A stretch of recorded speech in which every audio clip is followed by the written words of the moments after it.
Oi pessoal, tudo bem? Nesse vídeo nós vamos fazer alguns exercícios usando teoria de orbital molecular.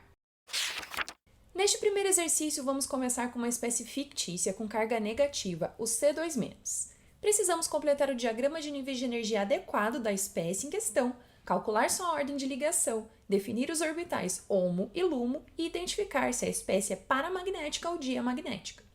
Para saber um pouco mais do que cada uma dessas informações e propriedades significam, recomendo que você assista o vídeo sobre orbitais moleculares aqui do canal. Vou deixar o link do vídeo nos comentários. Vamos verificar então o diagrama de níveis de energia adequado para essa espécie. Na tabela periódica, podemos observar que o átomo de carbono está no segundo período da tabela entre o boro e o nitrogênio. A espécie C2 é uma espécie diatômica homonuclear, ou seja, é composta de dois átomos do mesmo elemento. Para as moléculas diatômicas homonucleares, usaremos o diagrama da esquerda do lítio ao nitrogênio e usaremos o diagrama da direita para moléculas de oxigênio e flúor, por exemplo. A diferença entre eles está na posição dos orbitais π2p e σ2p. Então, para o carbono, vamos usar o diagrama da esquerda. O primeiro passo é somar os elétrons de valência da espécie de carbono C2-. Consideremos apenas os elétrons de valência na distribuição. Temos dois átomos de carbono e cada um deles tem 4 elétrons de valência, ou seja, 8 elétrons. Só que essa espécie tem uma carga negativa, então vamos somar mais um elétron nesse total, que corresponde à carga adicional. Portanto, distribuiremos 9 elétrons nos orbitais moleculares formados. Vamos preencher os orbitais moleculares que estão localizados no meio do diagrama, lembrando que a distribuição começa no orbital molecular de energia mais baixa. Temos então 1, 2, 3, 4, 5, 6, cada um em um orbital, seguindo a regra do maior número de elétrons desemparelhados possível em um mesmo nível energético, a regra de Hund. Então, a gente vai emparelhando, 7 e 8, e por último, o elétron 9 fica desemparelhado. Temos então o preenchimento do diagrama de níveis de energia da espécie C2-. Agora vamos calcular a ordem de ligação dessa espécie.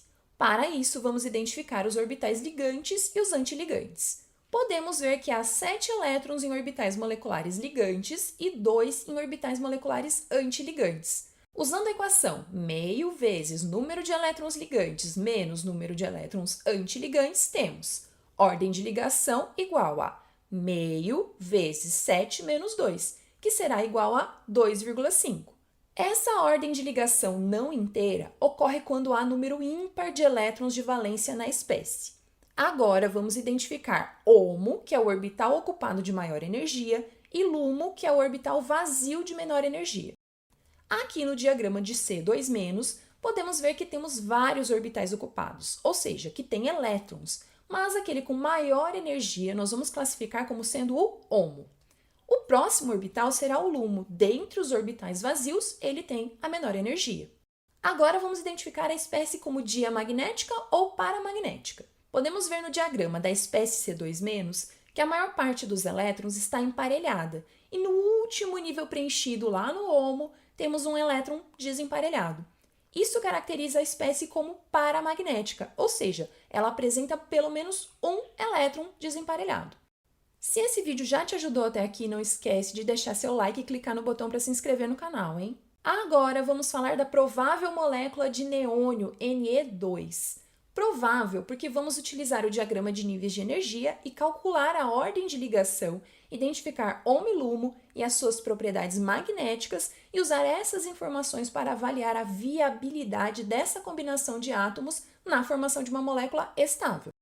Para o Ne2, vamos usar o diagrama da direita que usamos para moléculas maiores do segundo período da tabela após o oxigênio. Lembrando que esse diagrama se difere do anterior na ordem de energia dos orbitais sigma e pi ligantes. Então, para a molécula de Ne2, vamos somar os elétrons de valência, que serão 2 vezes 8 elétrons para cada um dos átomos, totalizando 16 elétrons para serem distribuídos no diagrama. Começamos pelo orbital de mais baixa energia. 1, 2, 3, 4, 5, 6, 7, 8, volta emparelhando 9, 10, 11, 12, volta emparelhando 13, 14 e finalmente 15, 16. Agora vamos verificar como fica a ordem de ligação dessa possível molécula.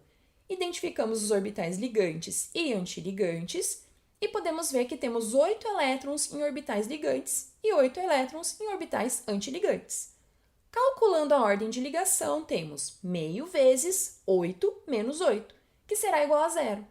A ordem de ligação zero ocorre quando os pares ligantes são cancelados pelos pares antiligantes. Para que a formação da espécie seja favorável, a energia dos elétrons em orbitais moleculares deve ser menor que a energia dos elétrons nos orbitais atômicos originários. Ou seja, a molécula de neônio não é estável, pois a formação dessas ligações não é favorável. De qualquer forma, vamos localizar o LUMO para deixar o exercício completo. Como todos os orbitais moleculares representados no diagrama estão completos, o último orbital preenchido é o HOMO. Já o LUMO não está representado nesse diagrama. Outro detalhe a ser observado é que, já que todos os orbitais moleculares estão totalmente preenchidos, ou seja, os elétrons estão todos emparelhados, a espécie, caso se forme, seria classificada como diamagnética.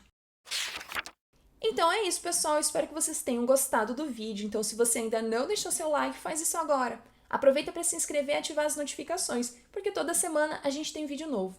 Um super beijo e até o próximo vídeo!